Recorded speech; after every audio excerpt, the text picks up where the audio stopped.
how you can begin to build that momentum in your church and begin to do it in a way that is healthy for you. Before we get started, I want to remind you of something. I want you to stay to the end.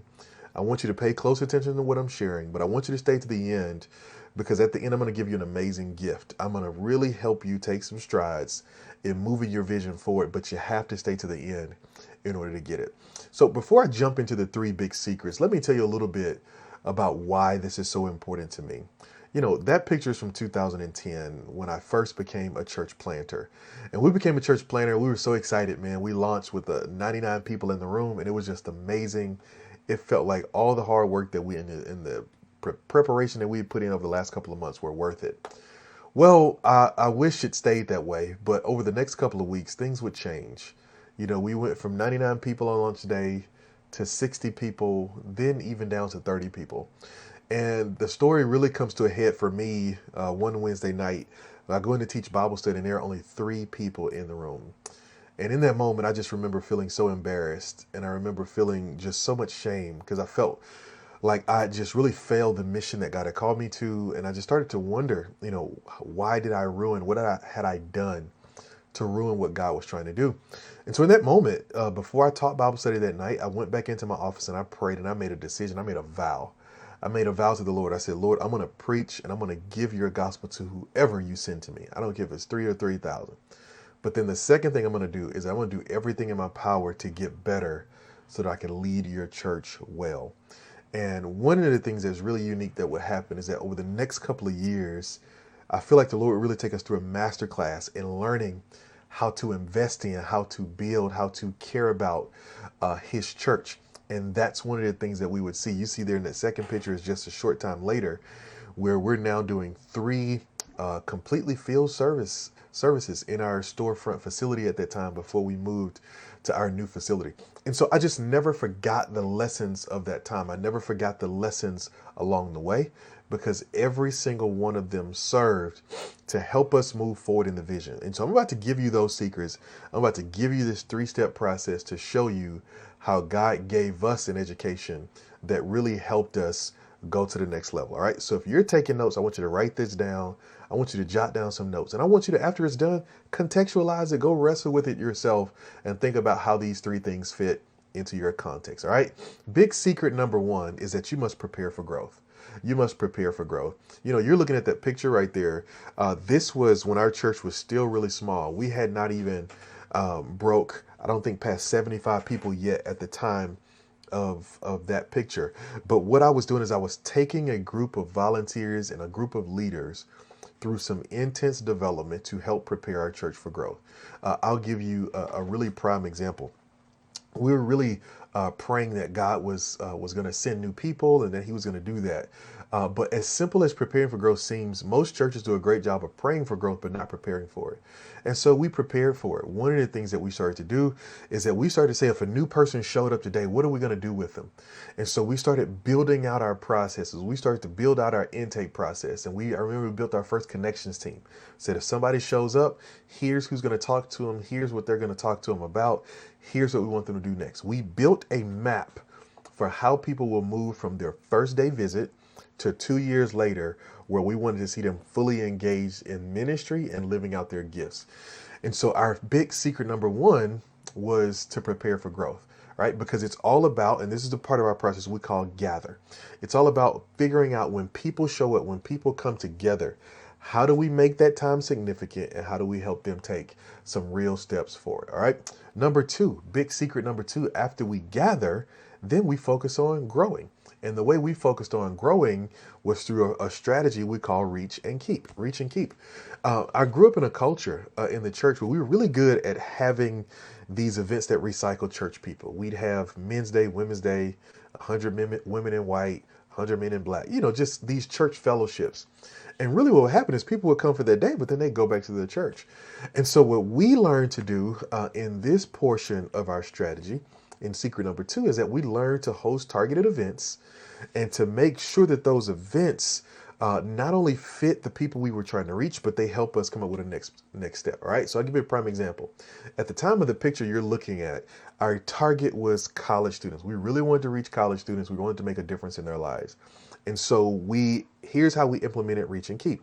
Reach was, here's the event, the targeted event that we're going to do to go after college students. So we planned a day where we invited all the Greek organizations and the student organizations and all the different departments on campus to come out. We incentivized them to be at service. That's our reach. But then the keep was, we already had our follow-up process in place. We already knew what we were going to ask them to do while they were there. We already knew what we wanted to do next. We came into that event with a goal of 50% retention rate. And so we were already saying that day, here's where we're moving people to next, because that's a part of our keep strategy. Because if people come through the front door and go out of the back door, it doesn't help us. And so what we need is a strategy to say, when people come in and we reach them, how do we keep them? How do we help them make relationships? How do we help them take next steps, right? And that's a part of our grow strategy. Right there, we focus on all the systems that help people become more connected to the vision, but also to grow up in the vision and become partners with you in the vision. And then last but not least, third secret, it is develop new leaders. Develop new leaders, right? You're looking at that picture and going, what does a parking lot have to do with develop new leaders? Well, parking was a huge issue for us. And as we grew, parking wasn't the only issue we had. I started to discover that because of the way I was leading, every time we grew, it cost me more. It was more people I needed to speak with, more ministries I needed to help organize, more vision I needed to cast, and it wore me out. There was even one day I woke up getting ready to go and preach 3 full services, and I had a complete meltdown. I was crying uncontrollably. My wife literally gave me a sleeping pill and made me go back to sleep at the behest of our doctor. And it was at that moment that I learned the value of developing new people.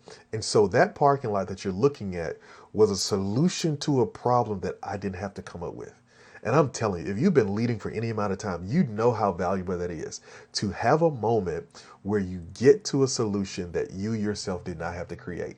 A team of leaders came together and put together a strategy for our overrun, overcrowded parking lot.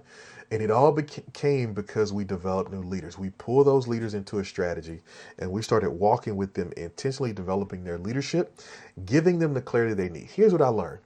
Everybody has a capacity to lead. You've got to discover what that capacity is and give them the clarity they need to do it well. All right. So that's what it is. So listen, at this point, I've had the opportunity to work with over 100 churches from all across the country. You can see some of the logos right there. And it has been a joy to implement some of what we're talking about here and even more things that we haven't even talked about yet. And so I want to give you a chance to get to see firsthand what we do and who we are. So here's your next step. I need you to apply. There's a button below. I want you to click apply, and I want you to apply because here's a free gift I'm going to give you, a free 45-minute strategy session. I want you to click apply, go to that, sign up for that free strategy session. You're going to choose a date and time, and we're going to sit and I'm going to help you work through some real issues. We're going to dive down into the specifics of where you are as a church, and we're going to help you take the next steps necessary to break free from whatever it is that has you stuck. All right. And as we do that, there's a couple of things for you to consider. Here's who this is for. This is for you if you're serious about seeing your church grow. If you really want to see the kingdom expand through your church, this is for you. If you have a really big vision, I love working with people with big vision. Maybe your vision is to pastor a church of 250 people. Maybe your vision is to pastor 5 churches of 50 people. Whatever it may be, we're looking for people who have big vision.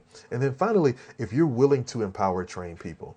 I don't want to build something just for you to go and wear yourself out some more. You've got to be willing to take the next step and empower others. Now, here's a scenario where this wouldn't be the right fit for you. If you just want a quick solution, that's not what we do. We're here to do surgery, not put on band-aids, right? If you're not willing to put in the work, this isn't for you. I'm not giving you a cookie cutter solution that you just take it and apply it over here. You're going to have to do the work. We're going to work together to contextualize it to you. And so you got to be willing to do that. And then lastly, if you want to do everything yourself and get all the credit, this is not for you. I'm going to help you and your church put together a strategy that's going to help take the weight off of you so you can involve other people in helping to do the work of the kingdom. All right. I want to see you thrive. I want to see you be blessed. I want to see you take the next step, but you're going to have to be willing to partner with me through it. All right. So here's what I need from you. Real simple. Click apply now. Our spaces are limited. I can only do this with a certain number of leaders every month. Go right now, reserve your spot. Let's have our 45-minute strategy call.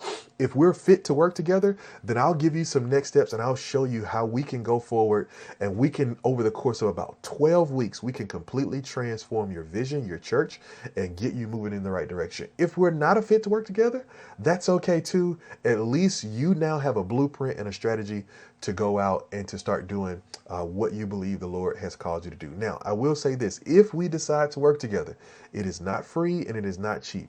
But here's what I will promise you is that we will get you results. And so if you want to see results,